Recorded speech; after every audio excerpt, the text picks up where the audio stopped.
might see that just yet. Yesterday morning, about 1:30 in the morning, I'm laying in bed and there's a tap on my shoulder. Dad, I gotta go pee. Hey, Maverick. Now, Maverick's 5 years old. I've seen him go pee by himself. But I got up reluctantly. I went into the bathroom with him, and he proceeded to do his little thing, and I'm there thinking, Jesus, I'm tired. I need to get my sleep. Sleep's really, really important to me. And so I help him get his pants on, and I put him back into his bed, and right as I'm walking out of his door, it's, Dad. And I look around, I'm just about ready to say, what? He looks at me and goes, Dad, I love you. Dad, I love you. And in that moment, as you guys can imagine, as a father, my heart melted. And I share that with you because since I got sober, since I joined Red Barn Academy back in really 2012, I've had to make a lot of changes. This is one of the changes we have in Maverick's room. This is a red light, yellow light, and a green light. And he's supposed to stay in his bed until that green light comes on. And that is only effective about 50% of the time.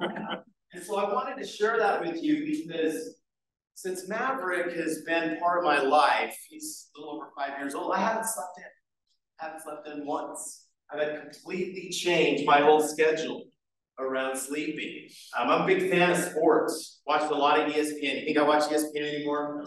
No. Peppa Pig. We watch a lot of Bluey. We watch a lot of SpongeBob. There's a lot of changes that I've made. When I got sober, I went back to school. Got a social work degree. I went and became a licensed contractor. I mean, I think I got the greatest job in the world. I get to work here at Red Barn Academy. And so ultimately, I really want to impress upon you today, and Luis talked about this morning, is change. Isn't that why we came to Red Barn? Was to change? I mean, our best thinking got us here. Our ideas, not so great. Ended up locked up, at least I did multiple times. And that's why we came, was to change. I'm married now, I'm a dad now. My life is completely different today than it was when I first joined Red Barn. About 2 months ago, I was asked by a friend of mine to participate in a sweat lodge. Have you guys ever done a sweat lodge before? Anyone in here? Yeah. Now, I wasn't really excited about doing this sweat lodge. I went with my friend because he's working on some personal issues. He wanted me to be there to offer him support. Now, this sweat lodge, we got up there early. We had to dig this big hole in the ground. So that's where the big rocks go, the volcanic rocks when they get really hot. There's probably about 150 blankets on there. There's tarps, and then there's 15 big dudes sitting in a little circle right around all these rocks with a shaman. Now, going into this, I knew that it was going to be long. 2 hours. A long time. I knew it was going to be hot. It got upwards of 120 degrees inside the sweat lodge.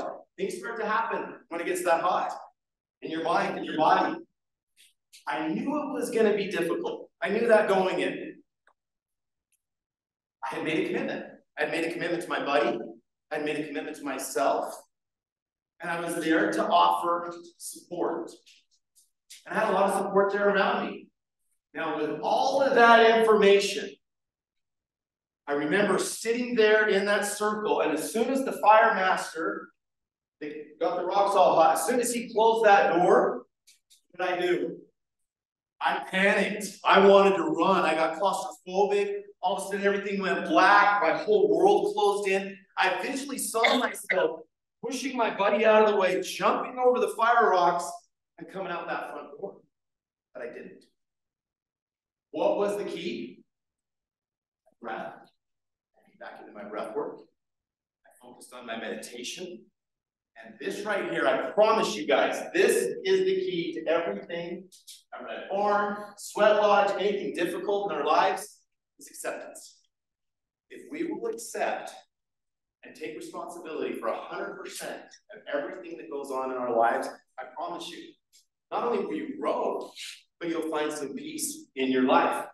This experience, I'll never forget. I mean, I don't know if I'll ever go do it again anytime soon. But this reminded me so much of our experience here at Red Barn Academy. This picture was taken 2012. You can kind of see this is all that was down here. This is the first grow box that we were building. I was building the grow boxes. My dad and Dustin were off building, all those rock structures. And when we developed Red Barn, there were some common characteristics that are very similar to my Sweat Lodge experience. Red Barn, some people could say it's long. Whether we're willing to admit it, it's a little scary. A lot of us don't even know what we're signing up for. We just know what we're doing right now in life isn't working. Some of it's difficult. It doesn't have to be, but we make it difficult because why? We're not accepting the situation. We haven't surrendered. We said, okay, maybe my way isn't working. All of us have made a commitment to be here.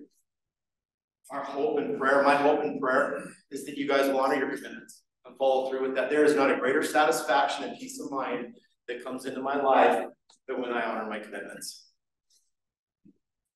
Certainly have support around you. Look at our board members, Laura, Laura, thank you for being here today. I mean, it's so beautiful when I look around here at the farm. Can you not feel loved? Eddie said it earlier. These are the nicest people. I like to use the word kind. That's what I want people to say about me and about us, is that we are kind. And that's a very nice compliment, so thank you. These are the keys for successful outcomes. Work hard. Follow direction, and again, here's what you see. Just accept it, you guys. What do you guys have to lose by being all in? You can always go back to that old lifestyle. I mean, we've often heard, right? It's out there doing push-ups, getting stronger. What are you guys doing? You guys are getting stronger. It's exactly what you guys are doing. This is me in 2012. One of the many mug shots that are out there.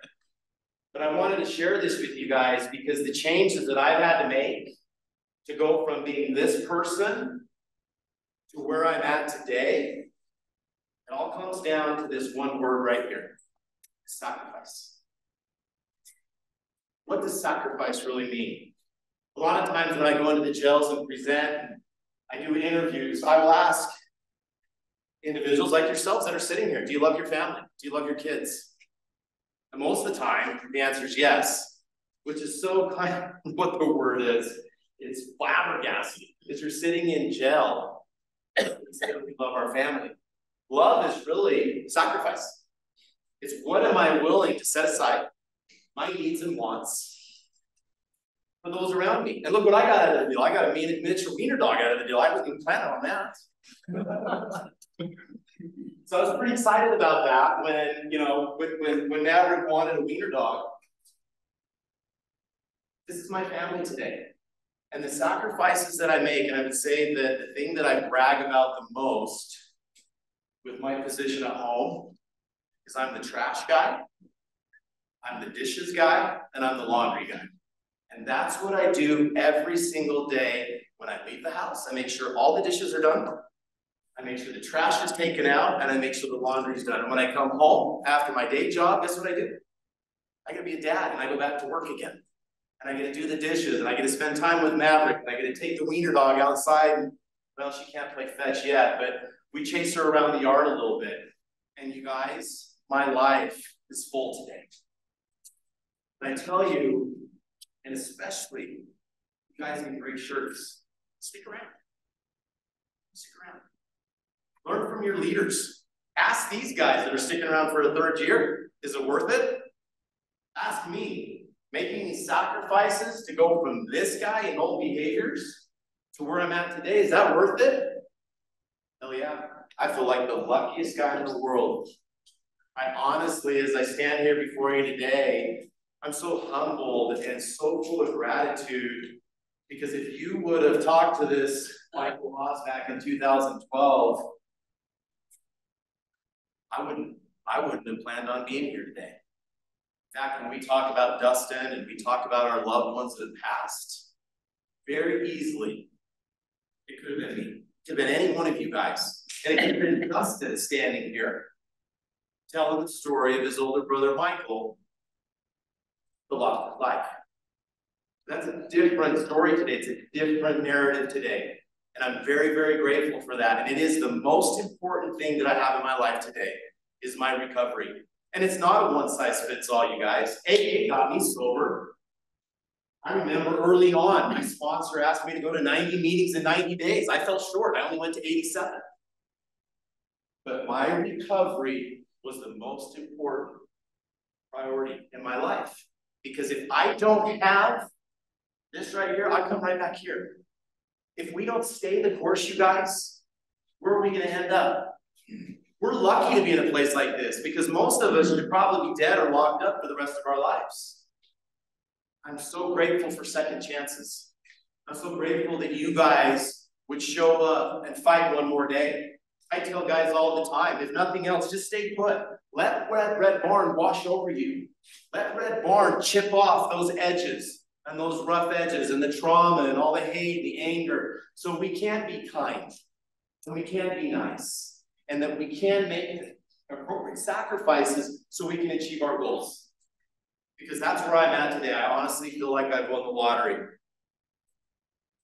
At the end of the day, I love this. I put this at the end of every one of my slides. Never, ever, ever give up, you guys. Never, ever. As long as there's life, there's hope. We can change. There's a lot of people out in the world that don't believe we can. There's miracles here in this room, even though I don't believe in them. I love watching them happen. We watch them happen here every single day. So I honor you. I applaud you guys for being here today. Thank you for our guests that showed up today. And that's all I have. So thank you.